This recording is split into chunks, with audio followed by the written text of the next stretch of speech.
looking for a group of people to take the hero's unconscious cohorts and dress them in sexually suggestive costumes, you hire the part-time henchmen. I am Jeremy. I'm Joanna. I'm Casey. Sorry, that's always been one of the weirdest things I noticed as a kid growing up watching James Bond films. I didn't know whose job it was in the supervillain's lair to take all the Bond girls and suddenly redress them in bikinis and stuff, but when I was about 10, I wanted that job. Yeah. I didn't know how well it paid, but I figured it had to be something interesting. There's at least one henchman out there that's probably done it. How's everybody doing? That good? Yeah. Sorry, I'm currently drawing an IV on this monster drink. Drawing it? Okay. You know, Yeah, you're supposed we're to taking it intravenously. You're supposed to freebase that with Sprite first. Oh, well, that's apparently a you thing. I don't know about that. We'll talk later. You know, if you're going to do these things, do them artfully and so that you're likely to survive the next 3 hours. Joanna, what's up with you? Oh, not much. It was Monday, and it hit hard and hit fast. You're just going to try and wear me out on Garfield references throughout the course of this, aren't you? Look, Garfield spoke to me on a deep level as a child, and it'll be carried with me forever in my heart. I think there's medication for that. Internal Garfield. I don't remember Monday that I've met that I've liked, so. Okay. I'm one of those something everyday people. It's like Monday, hey, the latest episodes of wrestling are out. Tuesday, usually some pretty good stuff to watch late night on FX. Wednesday, new comic book day. New comic book day. Yep, same here. That's my Wednesday, too. You know, Thursday, I make my plans for Friday. Friday, hey, it's Friday. And then during the weekends, I just try and do something interesting every day, whether it's playing a video game or just getting something done. And then I'm back to Monday, and hey, it's wrestling day again. Woohoo! Rinse and repeat. Saturday is tabletop RPG day. Aw, I miss having a tabletop RPG group. So did I. That's the reason why I went out on the interwebs and found random strangers. You know, that sounds dangerous and questionable. I like to live dangerously. Yeah, that's usually how prostitution charge is levied. You know, you can start a D&D group just about anywhere, but they kind of frown when you do it in the middle of the Ralph's parking lot. Or in traffic. Or at a restaurant. They don't like when you camp out. Oh, Not that I know. Cough, Of cough. course not. Yeah, we'd like another cup of 50-cent coffee, and we'll be here for about 90 minutes or 3 orcs, whichever comes first. No, we we'd have, order snacks and rounds at least. We actually have a local diner called Jim's around here, and the local one, the closest one to my house, after a while, outright banned the use of dice. If anybody pulled out dice of any sort, they kicked you out. Really? I guess that's how they policed that. Yeah, they didn't think you were role-playing. They just thought you were really fancy craps players. Well, that's actually the funny thing is, because when questioned, they it's like, well, you know, it's gambling. I'm like, wow, that's a stretch. That Everybody is a knows big stretch. That's when Everybody knows that you gamble with a D10. That's when you look at everybody else and say, I hate it when the bard shows up. Mm-hmm. Well, the subject of this week is the first volume of Mighty Morphin Power Rangers by Boom Studios. That comes after the news of the week, and first up is news about Marvel Comics. All the characters from, I guess you could say, the House of Mouse these days, and everything they're about to do in their comic books. The Spider-Geddon event, whatever the heck that is starting to get teased out formally to everybody. And the first images have been released in regards to what this is. It appears to involve a lot of the cast from the Spider-Verse event a couple of years ago, plus some people that weren't involved in it before, like Spinneret from the Renew Your Vows section of Spider-Man.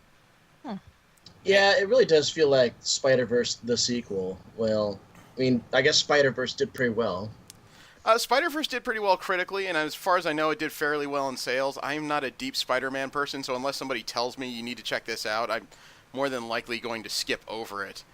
The event itself is still relatively unknown. It's supposed to kick off with Edge of Spider-Geddon 1 and 2, which had solicits a couple weeks ago. We talked about those with the Spider Armor and the Spider-Punk. Mm-hmm. Other than that, I was going to say, other than that, we don't have anything. The only other additions, it looks like, to this event are the Scarlet Spider, Ben Reilly, and the Ultimate Spider-Woman, Jessica Drew. I spotted that, and I figured it was only a matter of time before she got really introduced into this.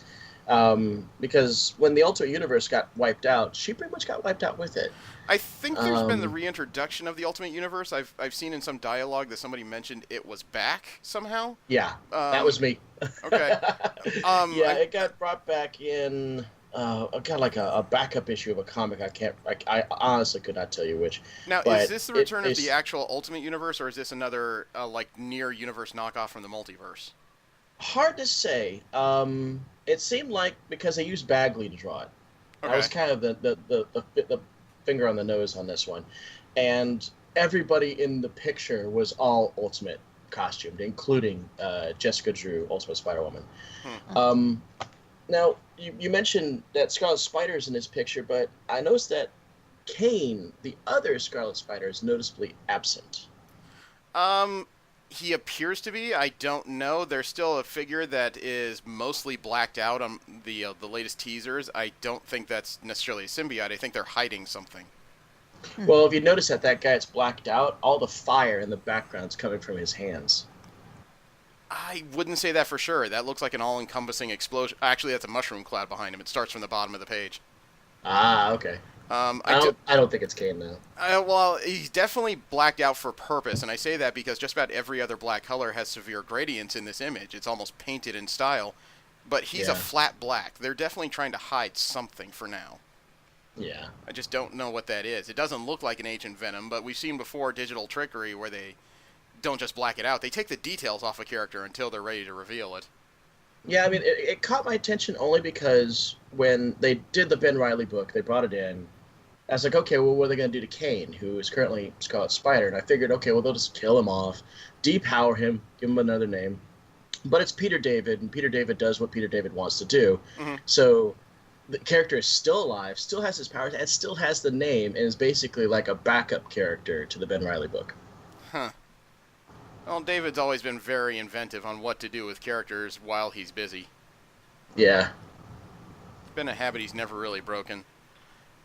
Marvel also released a surprise last week when last Monday they announced that they're doing a new Cloak and Dagger miniseries via Comixology only. Yeah, that did come out of nowhere, didn't it? Yeah, it was written by Dennis Hopeless. The art's by David Messina. There's a few other creators attached to this. But not only did they announce it on Monday, they released the first issue Wednesday. Yeah, that was really strange. Hopeless, last time I saw him, he was on the Spider-Woman book that ended like a year and a half ago. Actually, between that, he did the Jean Grey series, too, the young Jean Grey.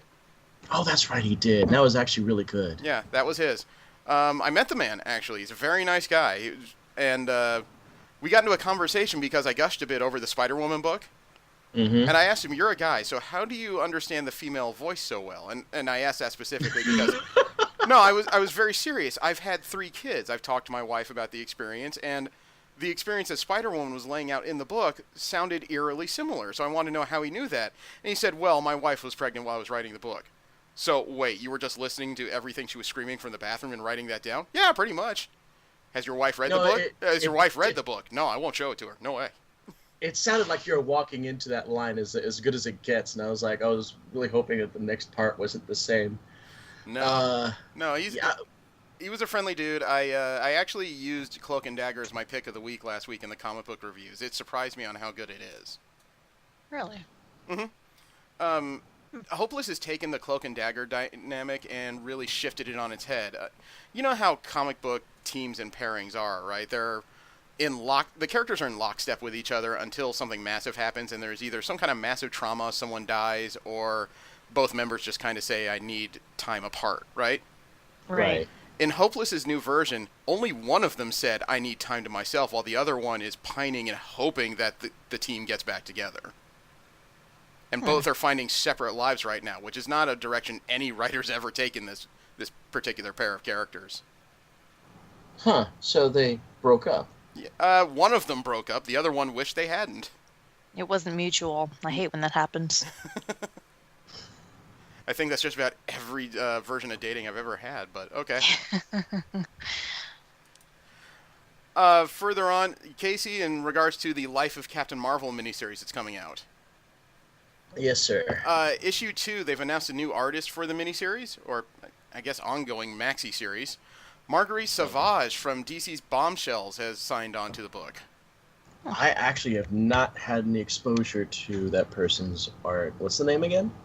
Marguerite Sauvage. She was a longtime artist on DC's Bombshells book. That's when they reimagined all their heroines as like pinup style characters from the 1940s.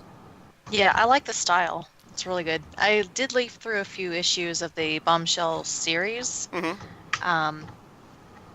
Not too much to really know what storylines are going with. I was just kind of looking at the artwork at the time. Yeah, Didn't really get a chance to read it. I'm with you. I like the concept of Bombshells. I was never really in rapture with any type of story with it, though. Yeah, I didn't think it needed a storyline. I like the posters, keychains, whatever. I have the Bombshell Wonder Woman because Rosie the Riveter. Why not, right? Yeah. And I have a action figure set I think that's collection. I think that's how it started, too. I think Bombshells was just more or less a concept line that somehow they developed a comic book around. Yeah. The art seems clean. I like the fact that the faces seem diversified, and wow, this person can actually draw an Asian woman's face properly. Yeah. Shock, right? It has always bugged the shit out of me. Well, It's like, oh, I can't draw this Asian woman. Oh, she's white. Well, Savage won't be the lone artist on issue 2. She's joining the regular series artist Carlos Pacheco on the issue, but that particular one comes out August 15th. So it's actually closer than you think. Huh. I will keep an eye out for it. That art is actually pretty nice. All right. Well, something that may excite most people in the room, the 50th issue of Kamala Khan's Adventures is coming out in Miss Marvel number 31. That's cool. This is the second volume, which is the reason for the numbering. This is post-Secret Wars. Right. The issue is supposed to bring Kamala, Zoe, Nakia, and Mike together for a best friend sleepover. I'm sure that will go well. That always goes great for superheroes. Totally. It What sounds- could happen? It sounds cute, like old New Mutants cute. Apparently this issue will involve a bunch of rising stars as well as past creators on the series, including series creator or character creator G. Willow Wilson, Hugo Award nominee Saladin Ahmed, New York Times bestseller Rainbow Rowell, and they've just added Daily Show correspondent and Peabody Award-winning comedy writer Hassan Minhaj. Rainbow recently wrote The Runaways. Yeah. The most recent volume. Mhm. Yeah. She's really good. So Really I don't good. know if there's going to be some Yeah. side stories in this one. That's the reason why there's so many writers and artists, or if they're all continuing the same story together. But they're all working on this book. There's That's cool. There's 4 artists listed here: Nico Leon, Bob Quinn, Gustavo Duarte, and Elmo Bondoc. Those don't ring a bell. And not to me either. But the issue goes on sale much sooner than I thought. It'll be on comic book racks June 27th. Oh, okay. Well, a couple weeks from now. Well, a week from now. See, now everybody's going to be listening to this next week. Yeah, pretty much. So, yeah, a couple of weeks from now. I did not know that Ta-Nehisi Coates, the author and occasional comic book writer, was working on a Storm series. Really? Yeah, he apparently was working on it with the artist from Mighty Thor at the Gates of Valhalla, Jen Bartel, but it's not currently in production. Did it get sidetracked, or they finished it? Actually, from the statement by Marvel's X-Men group editor, Jordan White, it sounds like the creators were sidetracked. According to a statement to CBR.com, quote, "They are both very busy folks, and while I have no doubt that they fully intend to do this book at some point, I don't believe there are currently plans for it to happen," unquote. So it's not Aw, man. canceled, they're just very busy people. Ta-Nehisi Coates, as a matter of fact, is writing the current volume of Captain America. But I still want my Storm. Come on. This would be her second solo series if it ever comes out. Well, I shouldn't say if, when, realistically. Ah. And What? how many does Cap have? I'm just saying. Currently- Priorities, people. Currently, Right, he just has the priorities. one. You know what, though? You say priorities, but unfortunately, you also have to consider the demographic buying. And I say that as a black male. That's fair. Jeremy, are you saying that you will not support Storm when it comes out? No, I say I will always read a Storm series, but I'm also of the realization that I stand there as generally one of two black people at the comic book racks while I'm surrounded by other people. Fair. Marvel has also officially announced a new Wolverine series and creative team. They're calling it the Return of Wolverine. Yeah, I heard some things. Yeah, I heard some things. Charles Soule and artist Steve McNiven will launch the next chapter of Adventures of Logan. It's billed as the Return of Wolverine, the final part of a trilogy that includes 2014's Death of Wolverine and this year's Hunt for Wolverine. Is this the issue where they reveal his new power? Yeah, they've already revealed that because he died and came back, according to Soule, people come back different when they return from the realm of the Reaper. In this case, occasionally when Wolverine pops his claws, and I say occasionally, they'll heat up. Yeah. Severely. So apparently, not only will he be able to slash through anything, but he'll burn the occasional person as well. At least the wound will be cauterized. Yeah, I guess it's a way of going about it. Yeah, that'd be a great way to make euros. Oh, jeez. Yeah, that's his side job, right? Why not? Can you imagine him just, maybe he drools hollandaise sauce, I don't know. But This is bad. There hasn't been any formal explanation as to how these powers work. I'm sure it'll come eventually. Another teaser has been released for the new Weapon X-Force storyline in the Weapon X series. Do we have more IDs? We only have one. As we saw with last week's reveal of Sabretooth, they appear to be doing this incrementally, a la Astonishing X-Men. And number 2 of this list of 5 is somebody that was previously guessed. In the upper right-hand corner, it's been revealed that Domino is member number 2 in a new gold and black outfit. Oh, cool. So it appears that not only is she a member of the team, but they're color coordinating. Interesting. Do you have an image to show me? It's in the Skype chat right now. I already sent it for everybody to take a look at. Right. Gold and Black, last time I saw that was in the Cable and X-Force series that actually Dennis Hopeless wrote. Yeah. So Looks I good. guess. I like it. So now that leaves the question of, who's the lady with the big gun? I put a little more thought into that, and I have an outside the realm guess, but she's not very busy right now. Who? Mystique. I'm totally down for that. It does. That'd be cool. I mean, it does seem to be a woman. She's been known to use rifles when she's allowed to use them, and she could fit that profile. Maybe. I mean, if you look at the I could see profile, it. it's not traditionally Mystique. But then again, I guess, Yeah, what is traditionally Mystique She's to a a shapeshifter, shapeshifter? Yeah. And she did have that all black look where she tied her hair back in a ponytail for a while. Actually, you talk about the Mystique solo book, because I know she wore all black, but she didn't tie her hair back. Yeah, she did it. She did tie her hair back for not all the time, but in parts of that book. I don't know. I remain skeptical. I don't think that's Mystique. Well, it's definitely not Forge. This is very true. Forge, have you not told us something? Last up in Marvel comic news, Marvel teased the end of a book at the same time they showed the beginning of another. According to an early tease, the Guardians of the Galaxy are going to be no more. Really? Yeah. And in the same teaser, they tease a new team taking their place, the Asgardians of the Galaxy. Awful. Oh, really? Yeah, it's a team entirely made up of Asgardian or Asgardian-aligned characters. They appear to be led by Angela, who was I guess you can say an acquisition from Todd McFarlane Comics about 8 years ago. Right. Yeah, we she's talked from- about it in the show. Yeah. Yeah, she's Norse-ish. They also have the former Defender and Avenger, the Valkyrie, Brunhilde. Yes! Throg, the Frog of Thunder.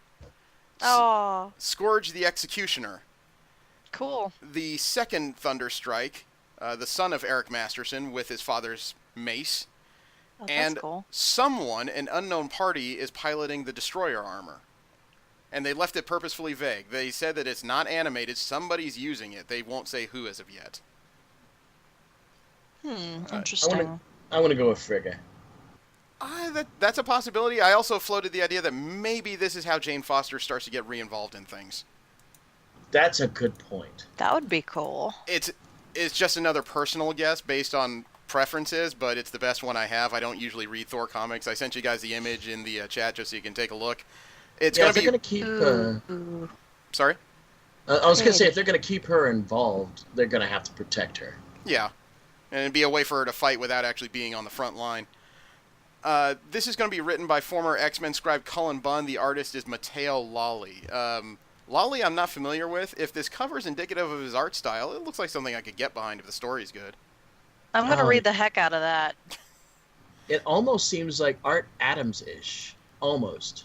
There's a signature on the boot of Destroyer, if you can blow it up. I don't know if that's Lolly's or not. I can't really see a boot of the Destroyer. I just see the leg. It's on the right hand side and the bottom. Yeah, I just see leg. Yeah, I see it. But his art style actually is a little bit reminiscent of Brett Booth, but not as stylized. Mm-hmm. Yeah, Brett Booth tends to make very... he makes lanky characters. He tends to make people very lanky and skinny. Yeah.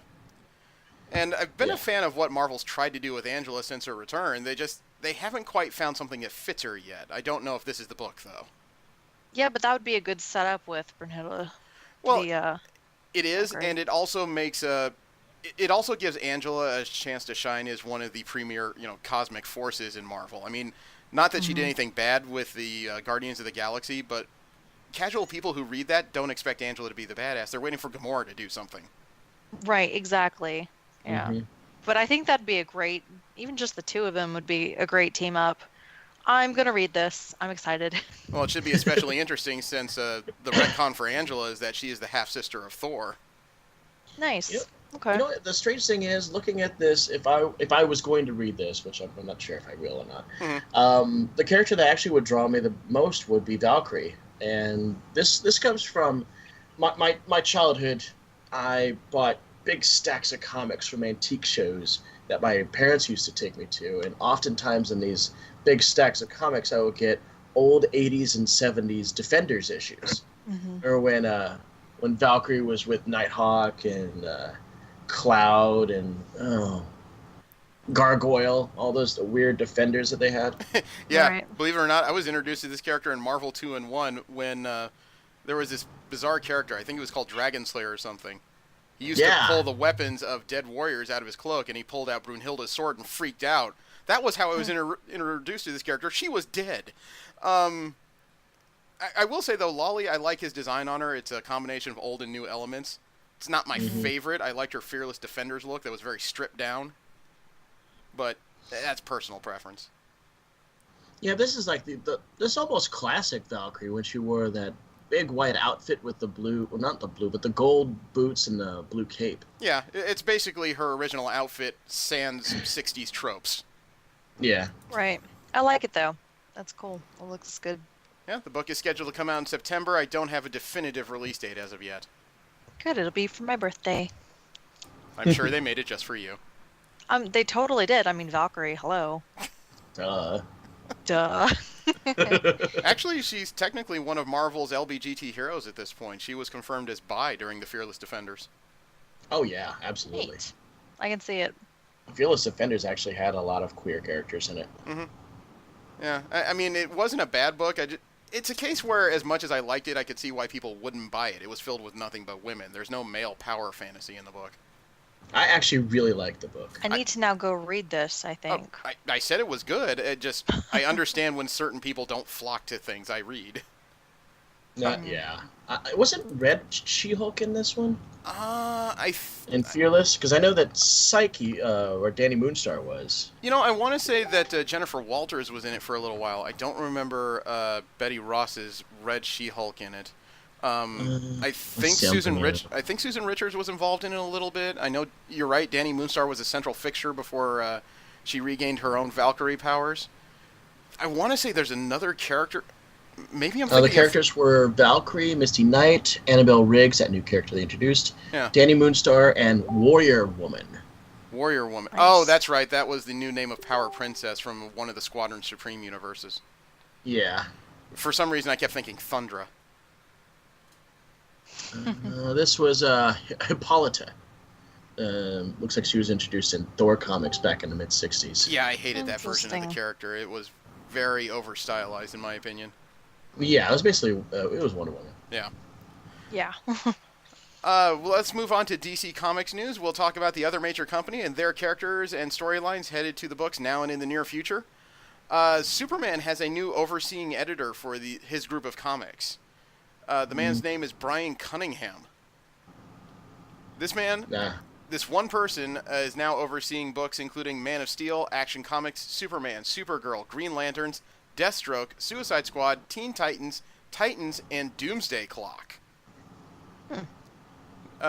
This is a necessary move. The previous Superman group editor, Eddie Berganza, was terminated late last year due to a bevy of sexual, not abuse, but just kind of sexual aggravation accusations were levied at him all at once, to the point where DC actually fired him. Wow. I think those accusations actually lingered at DC for quite some time before they took action. Yeah, it wasn't a case where a bunch of people said all at once, he did this yesterday, or he did this to me like, a couple weeks ago. In the Me Too era, a whole group of women all at once during his entire history at DC basically said, this guy's bad, we need you to look into this. And it just became so crushing that DC didn't even really bother with a full investigation. They just said, okay, we're just going to terminate you right now.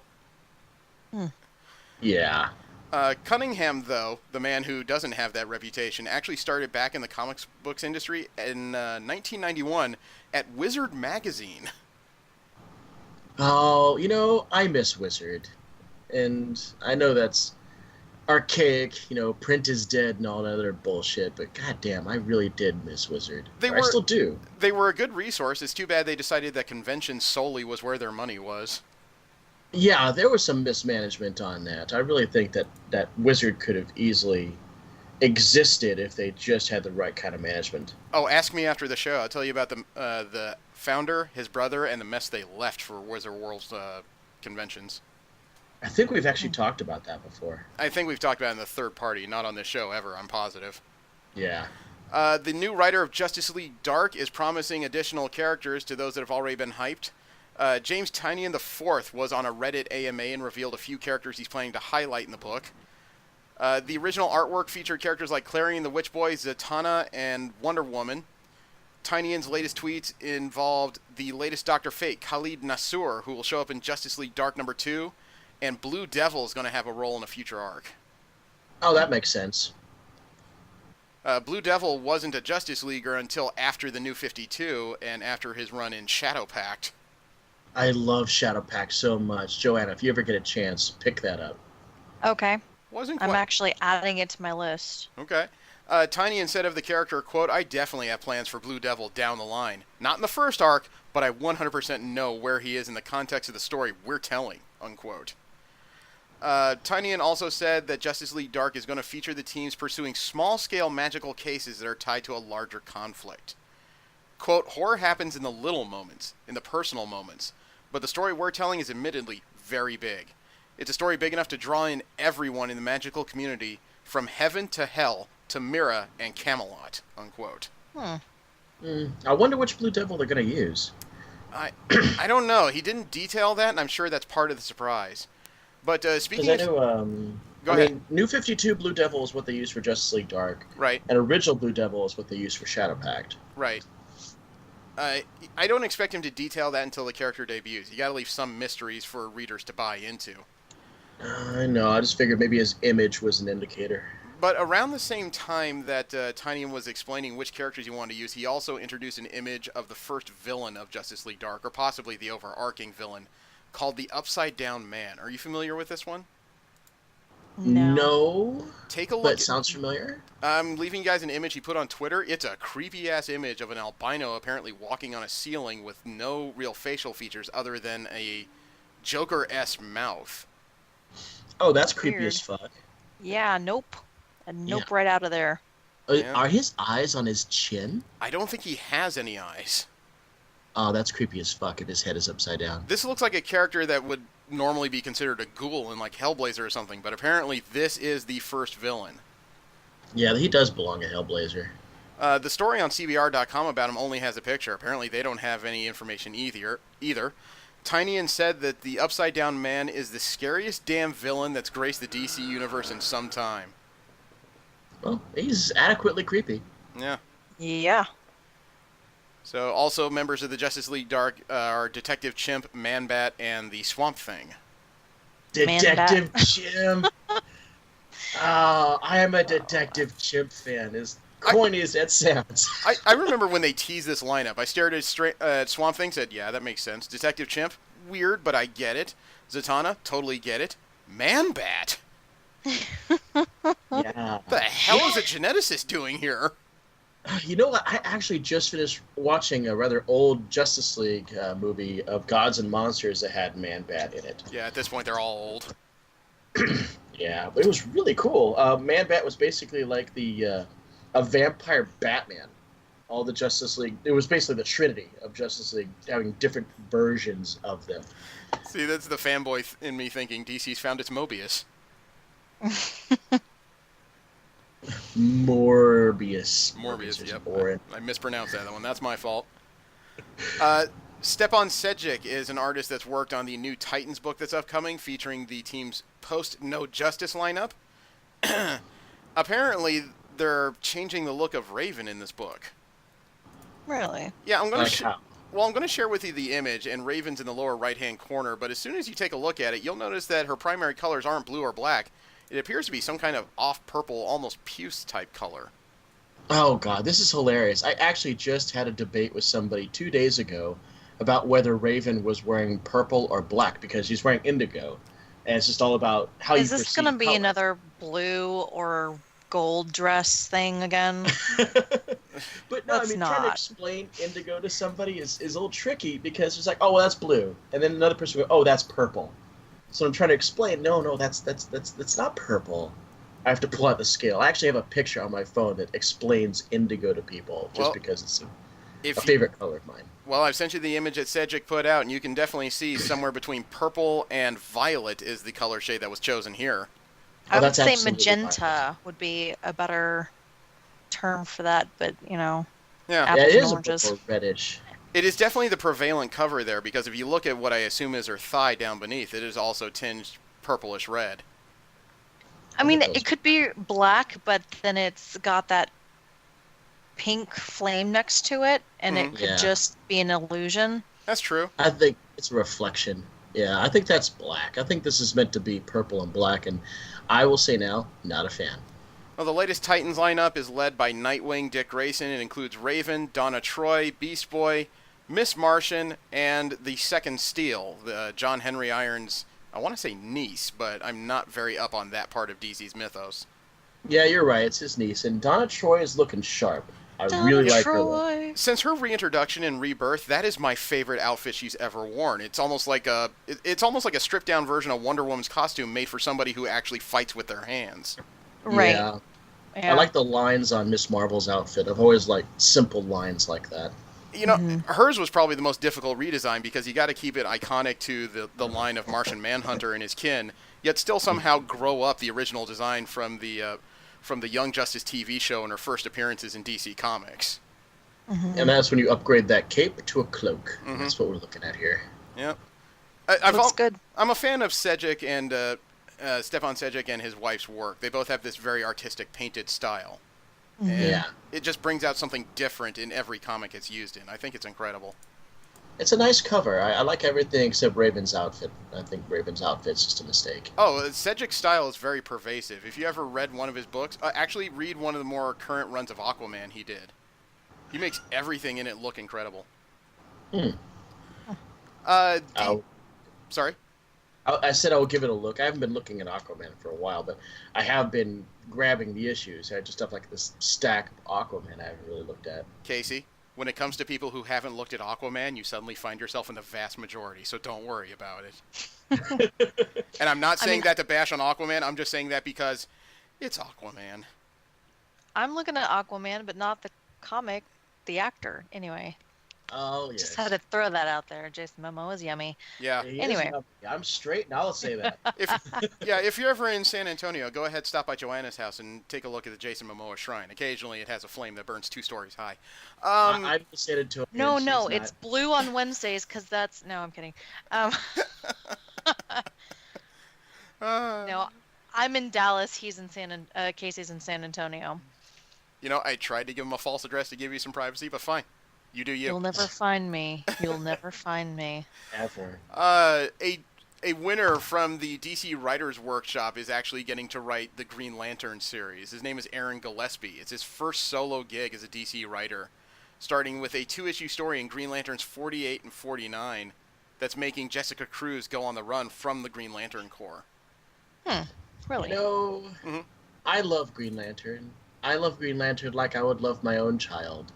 And to put it in the hands of an unknown, I'm very skeptical. I'm very skeptical. You know, I used to be that kind of way, except just half the guys who come into, like, Marvel Studios are unknown directors, and look what they're churning out. True. You know, sooner or later, somebody's every once in a while, a writer's gig is their first gig, and you got to give them a shot. Well, I'm aware of that. That's just a fact of life. But let them go play in somebody else's sandbox, not mine. Okay. That was the someone else's sandbox. Yeah. You don't own that sandbox. DC gets to do what they want with it. By the way, take off the orange ring. It's making you a dick. Oh my God! I'm actually wearing it. Wow, you went there. See, I knew it. I could sense the emotional spectrum here through Skype. Oh my God! You guys are nuts. I'm taking this off now. Don't do what he says just because he says it. Come on. Well, he has to. I'm wearing my own yellow ring. It has very forceful fear powers. But It's influenced me, Joanne. I have to do the right thing. I read Justice League #1 last week. And yeah? it was actually part of the news that in it, the new Legion of Doom has already murdered a major DC villain. Oh yeah? Really? Yeah, Lex Luthor beat Vandal Savage to death with a doorknob. Oh good. I'm okay with that. I'm totally cool with that. I still had trouble trying to pull it apart because his doorknob is apparently made out of the same trippy Martian metal that Martian Manhunter uses to make portals everywhere that people can use in the Hall of Justice. Somehow That makes sense if it's a door handle, yeah. Yeah, but somehow Lex Luthor got his hands on one. They didn't explain what freaky material this is made out of, but apparently it's something that can take the immortal Vandal Savage and kill him. That's all I know about it. I can't tell you what the hell this stuff was made out of. Vandal Savage has it coming. Fuck that guy. True story. You know, The only good thing about Vandal Savage is Scandal Savage. I know the character, but that definitely sounds 90s. She is the one of the main characters from Secret Six. Okay. Yeah, I know who she is. And a lesbian. Yeah. Her and the apocalyptic Knockout. Knockout. Thank you. I was trying to remember her name at this last second. She's always the hardest one to remember in the Secret Six because she died 5 issues in. I mean, shit.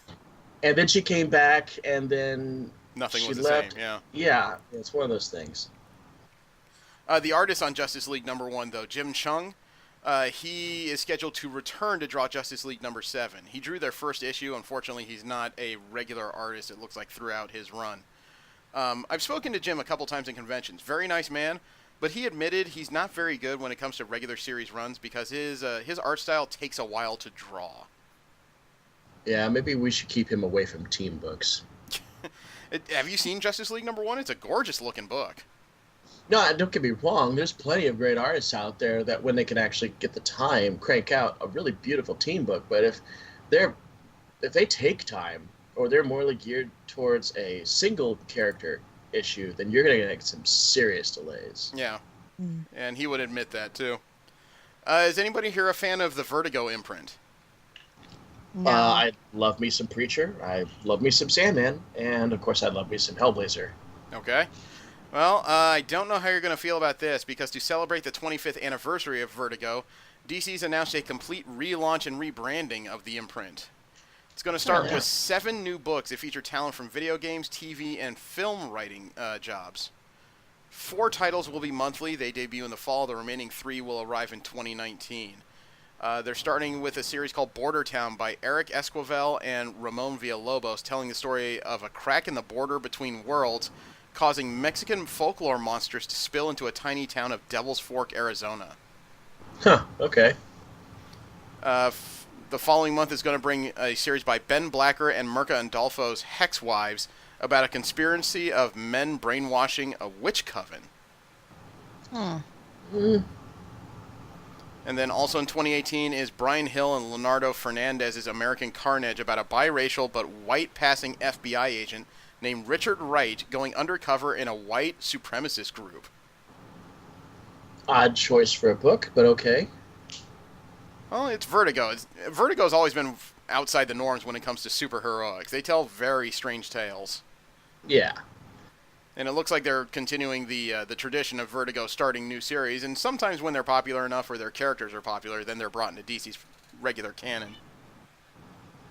Yeah, sometimes. Although the only one I've really ever seen is Hellblazer. A few have come over. Wasn't Sandman also a Vertigo book? Yeah, you're right. Okay. And last up in DC comic news, a long-standing character that DC owns but didn't create is coming back, apparently. The Question is returning to DC. One more time? The Question is returning. Oh, hey, cool. I've actually got a friend of mine who likes The Question. Yeah, they haven't said which version of the character this is, if it's the original or Renee Montoya, but either way, a Question is coming. And this came via Brian Michael Bendis, who apparently said that in Action Comics 1005, The Question comes. Well, I think I actually saw some promotional art for that, so the Question I saw in the art was a man. Yeah, I did not know that The Question started out in Charlton Comics. Yeah, with Blue Beetle. Yeah, Blue Beetle #1 way back in 1967 via Steve Ditko. Steve Ditko. Yeah. I know the man's a pioneer. I know he's instrumental in bringing about, some of the most iconic characters in comicdom, but his art is ugly. It depends on your taste. The Question was integrated into DC's universe in 1985 after the Crisis on Infinite Earths, and Charlton Comics was already owned by DC at that time. Marv Wolfman and George Perez were responsible for bringing The Question into DC. Yeah. I think DC just bought all the Charlton books at one time. Well, they bought the entire Charlton imprint, as far as I know. Was Charlton where Captain Marvel came from as well? No, that's Fawcett. That's right. But another captain came from Charlton, and that's Captain Atom. That's probably one of the more underutilized characters they have, but I see why. He doesn't exactly fit the norm of their universe. Yeah. I want to say that Major Force also came from some. I could be wrong, though. I don't know, unfortunately. When you talk about characters that are bought out, generally people only talk about the heroes. They don't talk about the villains that came with them. True. Now we have general comic and convention news. This is where we talk about comic books that are not Marvel or DC related, as well as conventions happening all around the world. We are now within 50 days of San Diego Comic-Con. Now arguably the largest convention in comic books today. And I say arguably because there's some companies that use very funny numbers to count their attendees to try to match or beat that number, but I won't get into that here. Unfortunately, though, a lot of Comic-Con fans are going to be disappointed because it turns out Nerd HQ is not happening this year. Nerd HQ? Yeah, Nerd HQ was, I guess you can consider it a side convention that planted itself in San Diego the same days as San Diego Comic-Con. It was run by, I think it was created also by actor Zachary Levi, the second Fandral in Marvel Studios movies, as well as the current Shazam. And yeah. he said that in an Instagram post that he couldn't go into details, but Nerd HQ is not happening for San Diego Comic-Con 2018, and then he added that it probably won't be returning to San Diego ever again. Huh. That doesn't belie them trying to bring it to other cities in the future, but it appears that Nerd HQ is no longer going to happen alongside San Diego Comic-Con. That could be because this year he may have an aggressive schedule, considering he is working on the Shazam film. That could also be because it's kind of expensive to get your foot into San Diego during the weekend of Comic-Con. Or San Diego threatened him. I wouldn't say that. I think they enjoyed the fact that Nerd HQ happened and drew some people away from the building and lessened crowding on certain days.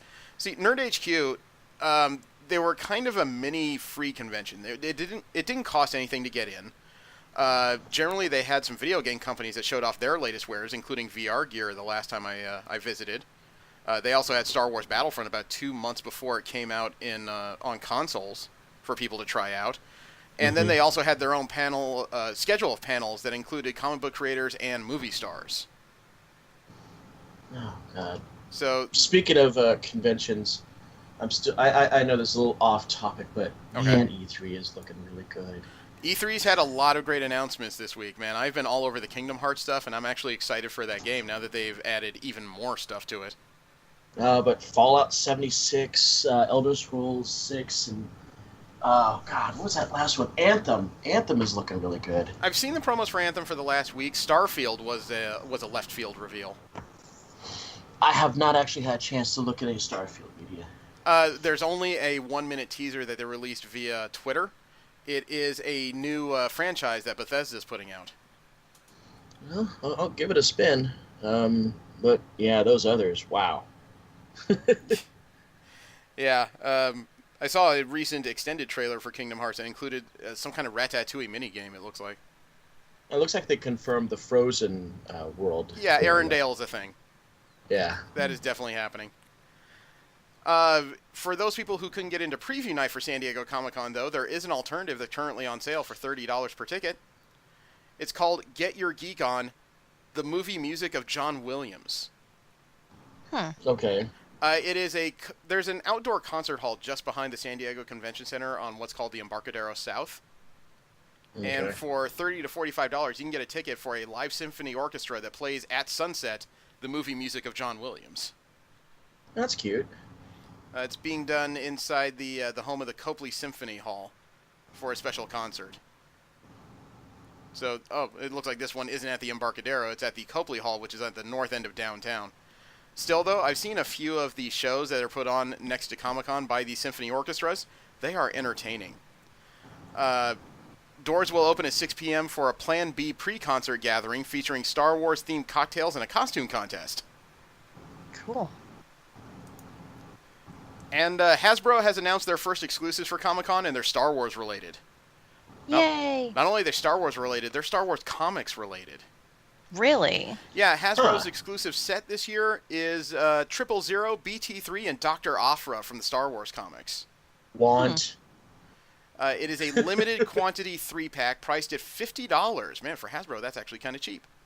It's going to be offered at both San Diego Comic-Con and in August at Fan Expo Canada, with a limited run available later online through the Hasbro Toy Shop. I was wondering if they were going to make toys out of those droids. I mean, hell, I just want the droids by themselves. Dr. Aphra is not even that important to me. Well, Dr. Aphra is kind of remarkable since she's the first character since Disney shut down the extended universe that's really broken into her own, even though she wasn't in any major film. No, don't get me wrong. As far as a comic book character, I think she's extremely engaging. As an action figure, I just want the droids. Yeah, I tried to show her to a couple of friends, and they said that she was just suicidal. I'm like, why is she suicidal? She met Vader, and she understood. Shit to Darth Vader. Yeah, they just kept saying she met Vader, and right after her first adventure, she's convinced he's going to kill her. It's like, well, she's not looking for death. She's not suicidal. She's looking for a way out. She just knows that it's better not to try and slap him in the face to get away. There's a difference between laying down to die and picking your spot. That's true. Well, a lot of her stuff really was the fact that she worked for Vader, but as far as Vader's superiors are involved, Vader was hunting her down, so he had to keep up appearances. Mm-hmm. So it looked like he was trying to murder her, but at the same time, he was basically like, just, keep going. Yeah, that's Don't one of those. Make me kill you. That's something they've established in the comic books, is that Vader does actually have respect for people, just not many individuals actually have it. Yeah. GameStop is breaking into comic books. This I did not expect at all. I was very excited about this because they're bringing back spinner racks. Yeah. GameStop is starting a new pilot program installing old-fashioned spinner racks in some of their major markets and selling Marvel and DC comics this way. Are they going to be new ones? Oh, sorry, go ahead. Yeah, like latest issues, just like any other newsstand. I was just going to wax nostalgic. I didn't mean to interrupt there. Because that's the way I bought comics when I was a kid, was off of newsstands, spinner racks, and convenience stores. It does make sense, though. I've been into recent GameStops, and they've had to remove some of the sections of their stores because buying used video games isn't what it used to be. So instead, they've partnered up with websites like ThinkGeek and started to sell, apparel, merchandise, and other collectible knickknacks. And that includes a large amount of comic book stuff that does seem to sell pretty well in their stores. Yeah, it's been a while since I stepped into a GameStop. They're pretty different in the front half. In the back half, they're very familiar. Yeah, I've been there in the last 2 days. Yeah. I frequently visit mine. My question was, is it going to be new comics, like current publishing, or is it going to be classics? Is it going to be kind of like back New 52? Oh, okay. We're going back that far. It's current publishing, like the convenience store days of comic book spinner racks. I seriously doubt they're going to hold on to back issues. Well, then, okay. I mean, I guess that makes sense. There just isn't room to hold on to that kind of stuff right now, not unless they start clearing out more of the video games in GameStop, which at that point you might as well just rebrand. I wonder if they're going to do the classic month delay. Because you remember comic book stores would get their books, and then like the newsstands would get those books like a month later. I don't think so. In the statement GameStop released, they have a new deal signed with Diamond Distributors. So they're going to get their comics the same way the comic book shops do. Interesting. No, go ahead, Joanna. Was there any indication that, because you can do pre-orders for everything from games to action figures to whatever, are any of those going to be pre-orderable, like special editions? There was no indication in the statement, because this is still a pilot program, as to whether or not GameStop will do what's called a pull list. If you're relatively new to comic books, if you had a really good rapport with the guy who owned your local comic book shop, sometimes he would allow you to flip through the catalog of things that they can order in 3 months before it comes out, let you pick it or even pay for it ahead of time, and then as soon as it's in, you just walk in and pick it up. Because this is a pilot program, I would not expect a pull list as of yet, but if this breaks wide and most stores start doing it, I imagine if you talk to your manager nicely, they may make a pull list. If not, for all I know, GameStop could start a mandatory policy of pull lists just to try and bring in comic readers. Yeah, I know all the managers at my local one, so that probably wouldn't be hard to do. Okay. Yeah. Nice. I'm getting sick of Archie spin-offs. Thank you. Seriously? Yeah, Archie Comics has a lot of spin-offs. They have their main series, which was recently restarted. They have their reboot series. They have their Monster Align series. They have their Ghost series. They have the series. And the show. They have the miniseries where Archie and Betty and Veronica met the Punisher, which still just belies all sense of logic to me. But this week, Archie Comics has announced Archie 1941, which is supposed to explore how Riverdale experienced the World War II experience. Well, Archie Comics is experiencing a renaissance of sorts. You can't really dispute them for wanting to continue that success. Look, it features this is going to be a miniseries. It does feature one of my favorite comic writers today, Mark Waid. Oh, yeah, absolutely. He's working with another writer, Brian Augustine. The artwork's going to be done by Peter Krause and Kelly Fitzpatrick. So I don't know how exactly the characters are going to fit in. I've seen some promo art, and it definitely is very 1940s and 1950s inspired art, as well as the character designs. But yeah, for me, there's too much Archie in the world. I never even cared for the original run, much less the show that's out that's supposed to be based very, very loosely on that Riverdale? Riverdale. Yeah, I have not really touched Riverdale, even though it's finally crept up on like Hulu and Netflix and all stuff like that. However, that being said, I am curious about the Sabrina series that's coming out. I've watched the first season of Riverdale, and it seemed like it was going for an almost like 13 Reasons Why style vibe without actually reaching that, but it had a CW sense of drama. I think I'll pass all the same. Well, it appears that the chilling adventures of Sabrina will be released in Netflix. Yeah, that's a Netflix only. In the next 6 months. That I'm looking forward to. It's funny that you bring up Netflix series, because another Netflix series is getting their own comic book adaptation, an official one at that. Really? Yeah, Mystery Science Theater 3000 is getting a comic book adaptation via Dark Horse Comics. I saw that. That might be... I might check it out just for curiosity's sake. I don't know how to feel about that, because I have to lay this out very carefully. I'm not a fan of the Netflix version of MST3K. I really like the prior seasons more than I like the current one.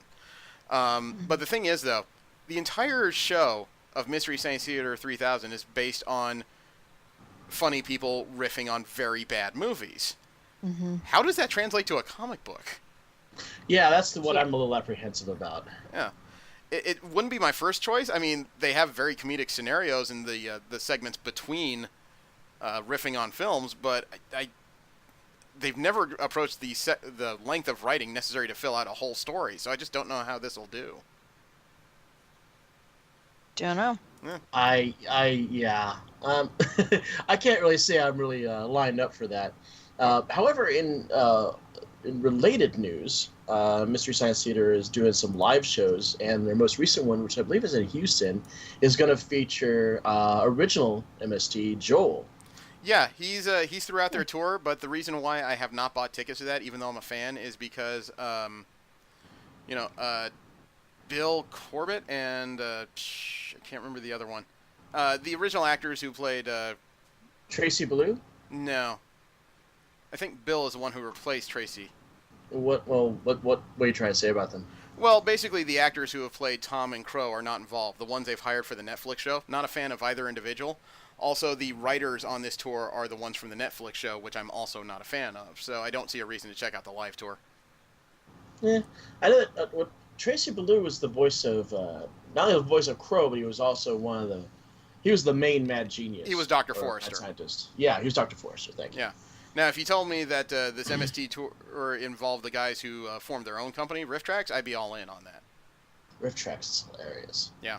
But speaking of shows that don't produce a whole lot of story, another one is getting a comic book adaptation. WWE is allowing their farm league, NXT, to take over their comic books in the month of September. I have no opinion on this whatsoever. Well, they're taking several superstars that started out in their NXT brand, some of which have moved on to their main shows, and they're making stories based on these particular characters over 4 weeks. They're calling it the NXT Takeover of the comic books by Boom Studios. It's written by Dennis Hopeless, and it's going to be illustrated by Jake Elphick. Hopeless? Is it the same Hopeless we were just talking about? Same guy? Half an hour ago? Oh, yeah. Huh. I guess he's a bit prolific, isn't he? Yeah, he's a very busy guy. These special weekly issues are going to involve characters like Dusty Rhodes, Finn Balor, Asuka, and Johnny Gargano. The art is actually pretty good, but, that all depends on your personal taste. Mark Millar is moving on from Kick-Ass, though. He's recently launched the second version of Kick-Ass that involves a new character, Patience Lee, in the green Speedo. And both he and John Romita Jr. are moving on to other series. A new creative team is going to pick this up. Writer Steve Niles is taking over with issue number 7 with artist Marcelo Frusin. The new Kick-Ass actually has her own mission statement. She was a former soldier who came back to her hometown and found out that it was overrun with gangsters. And also, it's kind of hard for a veteran to get a regular day job. So she put on a familiar costume from a superhero that everybody knew and started to rob mobsters to make ends meet. Okay, so this is not a reboot. This is a continuation. Yes. This is about 15 to 20 years beyond the original series. The original Kick-Ass, Dave Lazuski, he's a police officer. Huh. Cool. And this isn't even in New York. This is happening in Houston. So they've moved everything. That's all I got. I will give that a look. Okay. That's all we got for news this week, so let's get into the story of the week, and that is the first volume of Power Rangers by Boom Studios. This is I don't want to say reimagining, it's an alternative take on the original Power Rangers series. It's written by Kyle Higgins, illustrated by Hendry Presietta. Colors are by Matt Herms, and the letters are by Ed Dukeshire, which is about the most magnificent name I've ever seen on a letterer. Yeah, that's that letter. Joanna, this is your bag. Explain this to us. Okay, so this is reimagining would be a good. It's not like an alternate universe. It's an updated Power Ranger story, and it gets into an alternate reality There's I was okay, going to go say ahead. I was going to say reimagining may actually be the right word for it, because the storyline, as I understand it, is that the first maybe 15 episodes of the original Power Rangers TV show happened as you remember them. The only difference is what happened after Tommy, as the Green Ranger, split away from Rita is completely different. Yes, and I think it shows way more of his internal struggles after the fact, and it also shows what would have happened if she would have continued, like, in this series that we know, if she would have continued and actually been successful in corrupting Tommy, because a Tommy from an alternate universe comes over, and he's known as Lord Draken. Well, that's Shattered Grid. That's like 20 issues after what we've read here. This is the setup for that. Okay. I was about to say, dude, somebody's time traveling, because I'm freaking out here. No. I'm saying it gets the setup for the future. Okay. I guess first question would be opinions on art. I had mixed feelings on it. I'm gonna let Joanna answer that one. I liked it. It, to me, was comic booky. Like I like a certain feel for it. It felt like a teen comic book. Yeah, I think it was intentional. Prasetya here has a very good feel for body proportions and body detailing. The characters in costume look pretty darn good. I think it fell apart a little bit when the Power Rangers were in plain clothes. Yes. The more I looked at the art, it became very obvious that Prasetya himself doesn't do detail. If it wasn't for the colorist doing overtime, like doing shade gradients with his own work, these characters would look extremely flat, unfortunately. And that's exactly how I feel. I mean, when you talk about like the power swords and their costumes and a lot of the action, that feels sharp. Yeah. But the moment they start taking their stuff off, Tommy constantly looks like he's just gotten out of a shower. Yeah, and don't misunderstand me. I'm not saying the art is bad, but Prasetya just isn't doing the average amount of work that I've seen in comic books. He let the colorist take a lot of the responsibility in this one. I feel like the action shots are done better. Mm-hmm. I mean, he's really good at action. There is a lot of action involved in it. Oh, yeah. Yeah, like I said, he does dynamic very well. His action is very good. His detail of characters in costumes is above average, I would say. He knows a good way to add just enough shading to make that work. I just couldn't figure out why that work wouldn't translate to characters' faces. Faces, that's clothes, fair. Yeah. I mean, you still know who everybody is because of the colors they're wearing, but they do have updated styles. They do have, cell phones and laptops. Oh, yeah, I give him complete Totally credit because modernized. it would have been super easy for every time these characters show up plain clothes to look like a Crayola box just spilled across the page. But, Right. No, the colorist actually used some very subtle color differences so that they didn't look like they just walked out of a 1990 sitcom. Right, yeah. And they do have, for example, they have variations of costumes with plain clothes, which I appreciated because a lot of times it seems like, oh, this is the same clothing that your character wears every single day. Yeah, and I'll give Kyle Higgins a lot of credit because we read through 5 issues here, and there was not one mention of hip hop keto, which was like one of the few keywords that makes me want to regurgitate. So Right, they definitely set it more modern times, and I like that. It's all the nostalgia without the cheesiness. There are a few good one-liners sometimes here and there. But plot-wise, I liked that they made the characters more believable, more real. The team didn't always get along like a G-rated movie where, oh, gee, we're best friends and nothing ever goes wrong here. Oh, so you mean like It's every episode of Saban's Power Rangers? Right, exactly. So they took that out of it, which I think made it more real in the storyline, and they made the struggles more real. Tommy went through this very traumatic thing, and he's still dealing with that throughout this volume. Maybe you could even equate it to PTSD. He's experiencing these doubts and these constant naggings and these shortcomings that he sees in himself, and it's projected as Rita Repulsa. It's not really her there. It's his mind telling him those things as her. I wasn't quite convinced of that, and I'm not. Excuse me. I'm not saying you're wrong, and it was one of the aspects of this book that drew me in from the first issue was that everything was written for Tommy, or all of his self doubts kept cropping up in this invisible version of Rita Repulsa that only he can see and interact with. But later on in the issue, it became apparent that Rita was actively using her power to mess with his head. So I wasn't 100% clear if this was her pushing his self-doubt or if she was actually projecting herself and creating his self-doubt. See, I didn't know the answers to that either until like the last issue. Yeah, and I'm not saying the answer either way is extremely important, but the portrayal was really compelling because even adult readers had to question, what exactly was he seeing?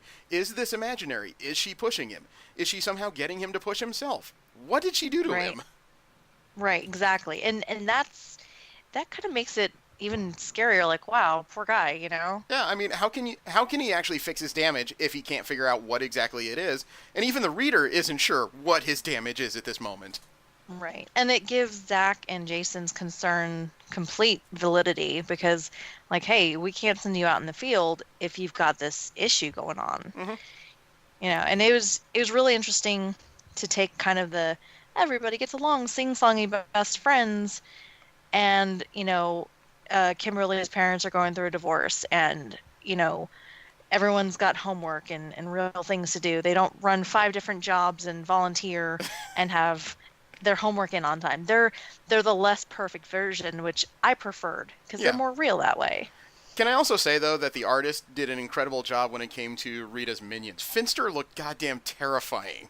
Oh, yeah, for sure. And in the show, I always thought he just looked weird with that snapping jaw. He looked like something you see in Chuck E. Cheese. But in this comic, he looked like some kind of otherworldly beast, or like an aging German elf. And if you don't know what that is, don't think anime. Think more Dobby. The story through the first issue was good, setting up not just Tommy's self-doubts, but the fact that he's trying to work with a group of people who are used to being a group, just not including him, as well as just the weird little malfunctions between him and his Dragon Zord, and it's one of those words I never thought I'd say once I passed the age of 25, but anyway.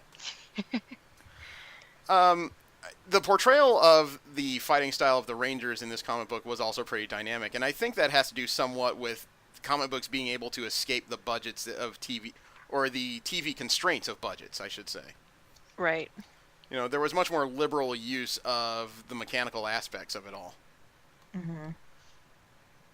Casey, you're very noticeably silent here. Are you just, I don't know, are you mainlining caffeine? Has it gotten to your brain? Are you all right?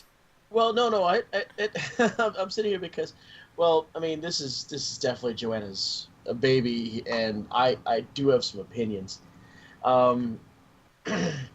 This didn't really feel like a Power Rangers comic. It felt like the Green Ranger comic, and the other characters were just supporting characters, and it felt like that every single issue. I wouldn't say that, though. I would say that the Green Ranger was the focus of the storyline, but I wouldn't say he was the focus of the story.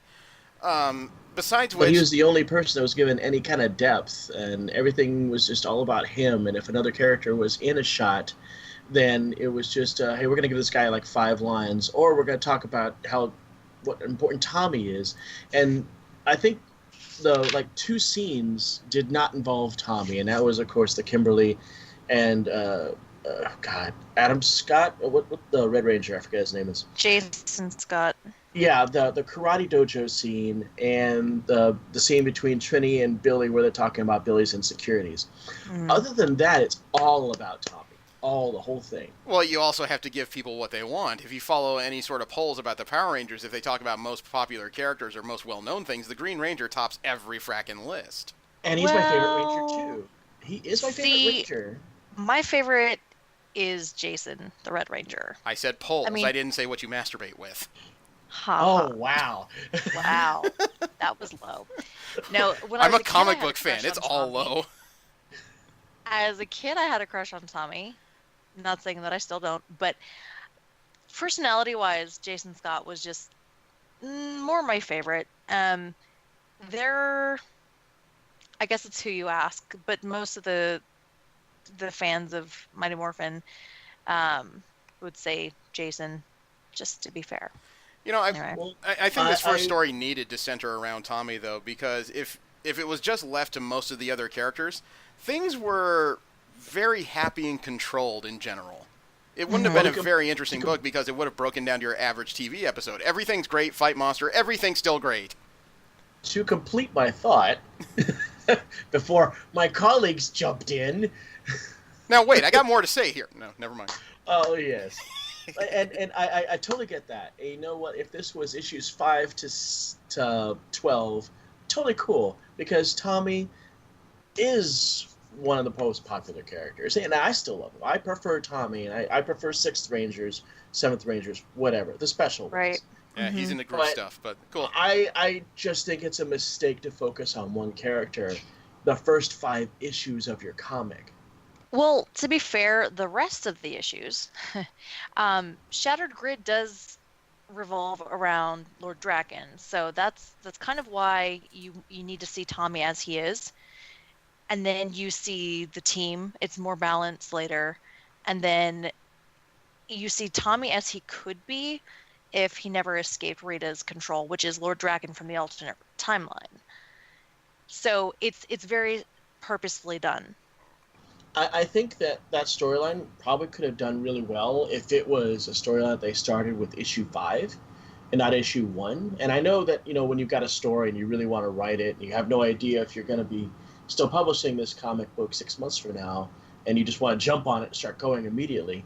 When you're trying to establish a new comic, you want to showcase all the characters because what if something falls apart? Then we got to follow on these other characters. These other characters have to be able to support their own stories down the line, so we have to establish them.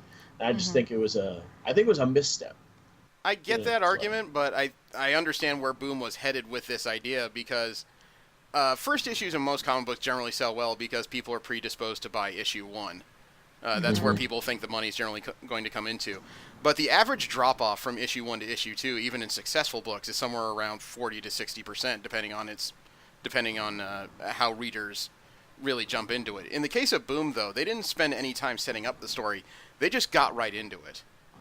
And they've consistently stayed somewhere in the top 25 of sales since they've opened this book. And Shattered Grid has actually managed to move them a few spots up. This has done extremely well for them. Right. And the Shattered...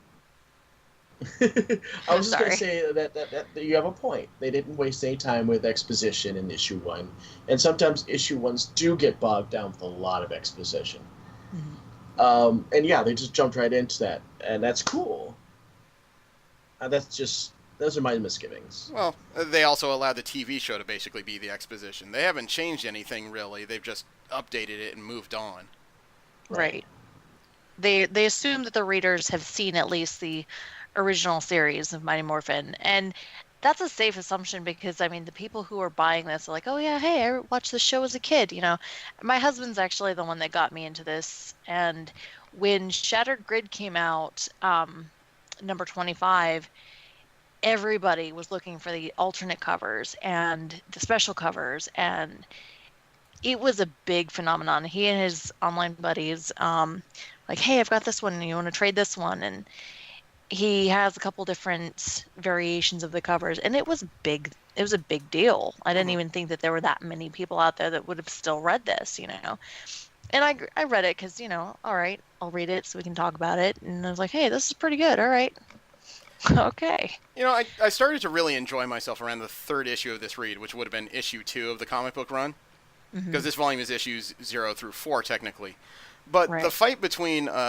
beginning with Tommy and Scorpina that started at his house, in which he freaked out because his mother was still home and he didn't want her involved, teleported them to the forest, morphed up, and then wanted to prove to himself, not to anybody else, but just himself, that he can do all this. He took it on by himself. Eventually, several of the others were involved when they figured out what happened to him. It was a bunch of good scenes all strung together. There was a bit of a misstep here. It was page 55 of the graphic novel.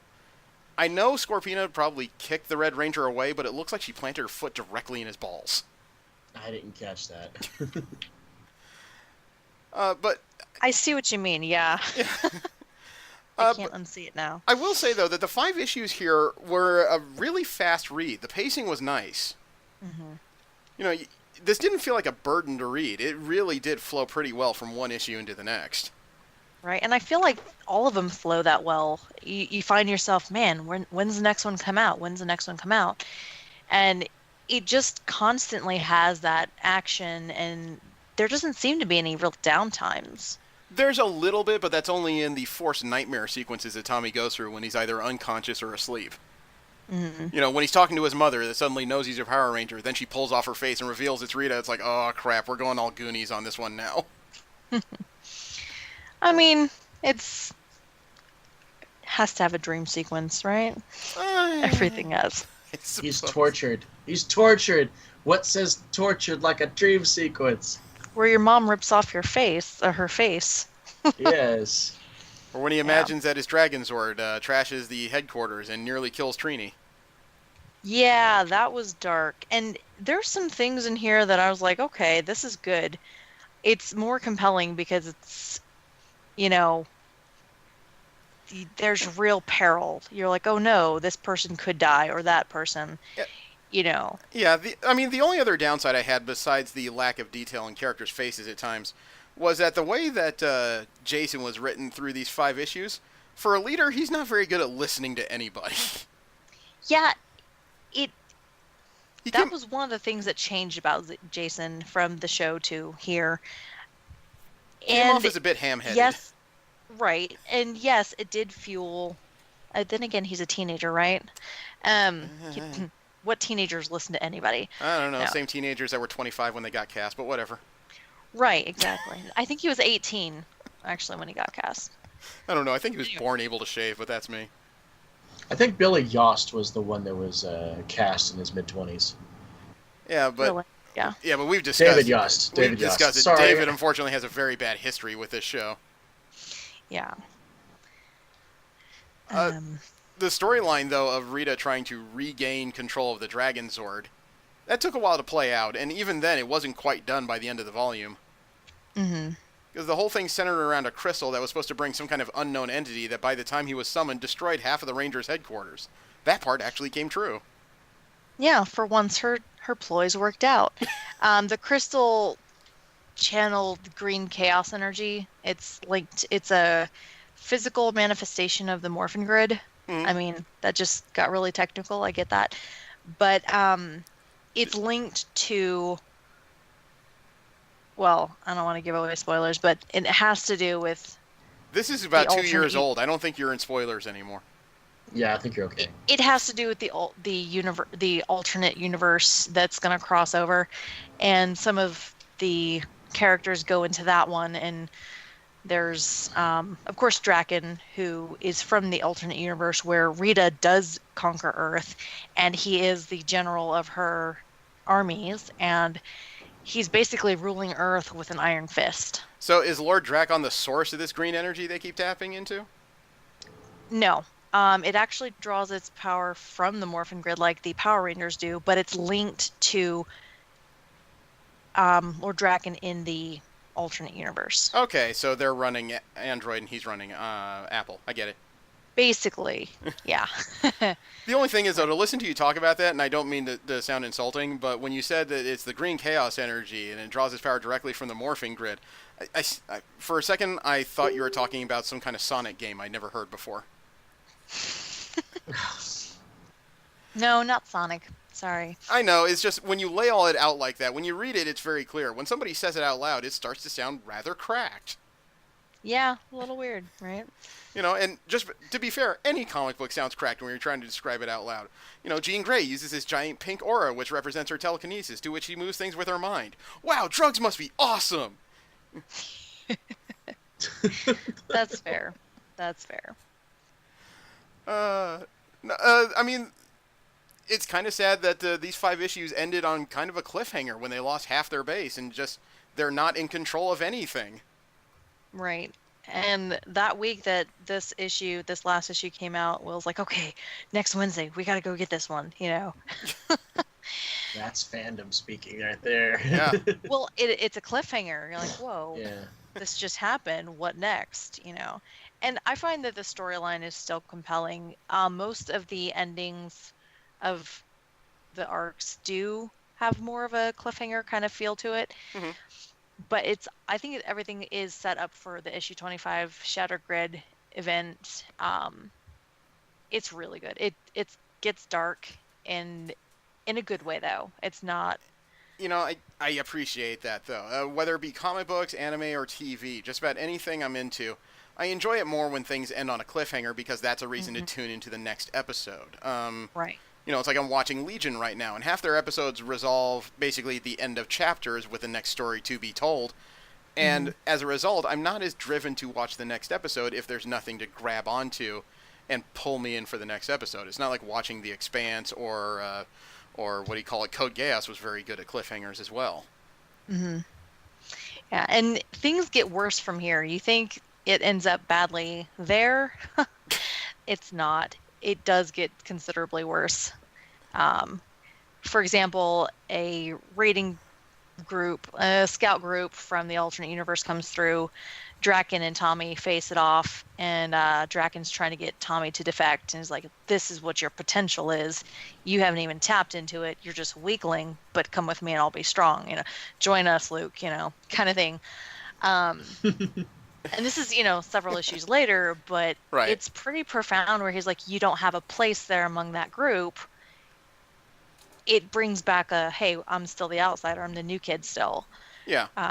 And he kind of plays upon that. And I feel like Tommy gets more depth to him than he ever really had in the original series, because they don't really focus on any one person, very much. They occasionally have an episode or two where, one person gets the focus or the plot involves them a little bit more, but they don't actually ever get fleshed out. And this one, you see them all get fleshed out pretty well. You see Kimberly's family issues. You see her trying to balance school and work and gymnastics, and her family, her parents are getting divorced. And they mention it in the show, which I guess I never remembered in the show. But they make it more of a, hey, this is my life. Life goes on. And Billy just feels disconnected from the rest of the group. He's all tech, and Trini's kind of the translator between Billy and the rest of the group, and really the viewer. Right.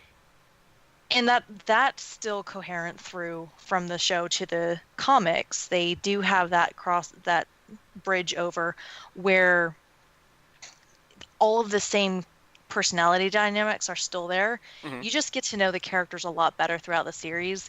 And like I said, the series does continue past this one volume. Well, I was going to say, I gathered from the solicits, I don't have time to read all the comic books, but solicits are much easier for me to chew through in a short amount of time. I gathered from the solicits that, yes, everything from issue 0 to the current in Boom Studios run has been more or less one continuous story, but different characters are getting their own chances of spotlight throughout.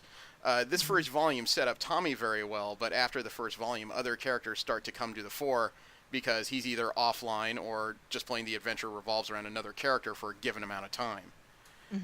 And I'm kind of impressed by that, and I do see the arguments both ways that some of the characters seem rather thin in the beginning, but there's also something to be said about taking one character, focusing down on them, and really honing the edges on them until they're ready for the masses to accept and then move on to the next one. Right.